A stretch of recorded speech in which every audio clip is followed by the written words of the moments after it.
Joining us right now here in studio, C.J. Jones and Margie Plasmer. Good morning. How are you guys doing? Good morning. Good morning. Yeah, it's very good of both of you to be with us. You are here because the American Diabetes Association, the signature fundraising walk is coming up around the corner. Now, this event has been taking place for about 20 years now. And has raised about, $150 million so far? That's tremendous. Very amazing. Okay, what are you doing to participate in this? You're a major fundraiser. My name is Margaret Plasmer, and yes, I am. My team is called Team Insulin is Not a Cure, and last year was my first year involved in the walk. I have a son who will be 17 years old, was diagnosed with type 1 diabetes when he was in 5th grade, and last year was my first time to try the fundraising, and my team raised $14,000 for the walk. This year, as of this morning, we're up to $11,000, so I have until Saturday to get to my original goal from last year. So you want to beat the 14, obviously. I absolutely want to beat the 14. Yeah. What do you think your prospects are? Are you going to get there? I think I absolutely will. Tell me what's life like for your son. My son is very healthy because he's very educated. Part of the disease is all about education and awareness.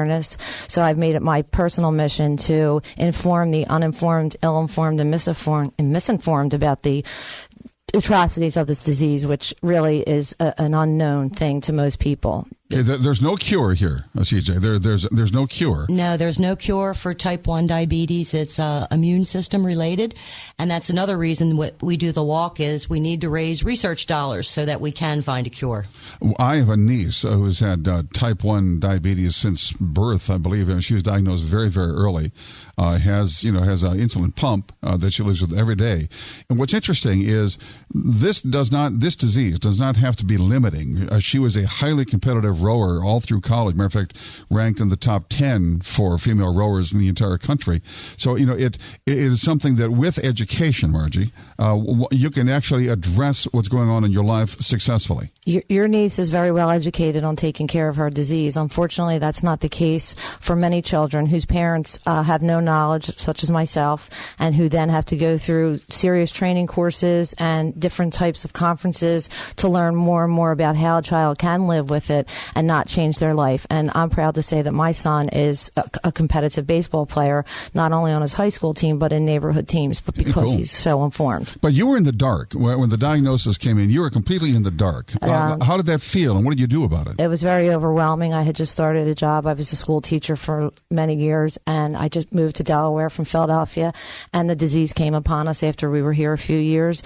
I had no family here. I had just my husband and my other children. I had to meet people in the community with the disease who could show me, instruct me about corporations or places like the ADA, and I took it from there because it was an overwhelming feeling of not knowing what to do, not knowing anybody that had it, and just to keep my sights set on to help him live a healthy life, I have to become more informed. Okay, and you're going for that 14K. I am. All right, so good. Team That's Insulin great. is Not a Cure. The website is www.diabetes.org/stepout. And we're hoping for many, many people to come out and support us. Okay, again, CJ,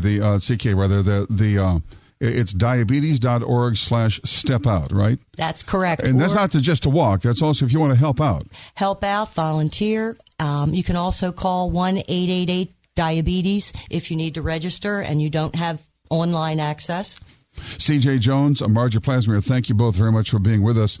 C.J., you have type 1 diabetes. Margie, your son has type 1 diabetes. And one final note on this, the stats we hear about U.S. Obesity rates aren't particularly encouraging, and in part because type 2 diabetes is directly associated with excess weight that we carry around. And this is something that we're going to all have to address on a continuing basis. Absolutely. There are 79 million people right now with prediabetes, meaning that they're at risk for developing type 2. That's amazing.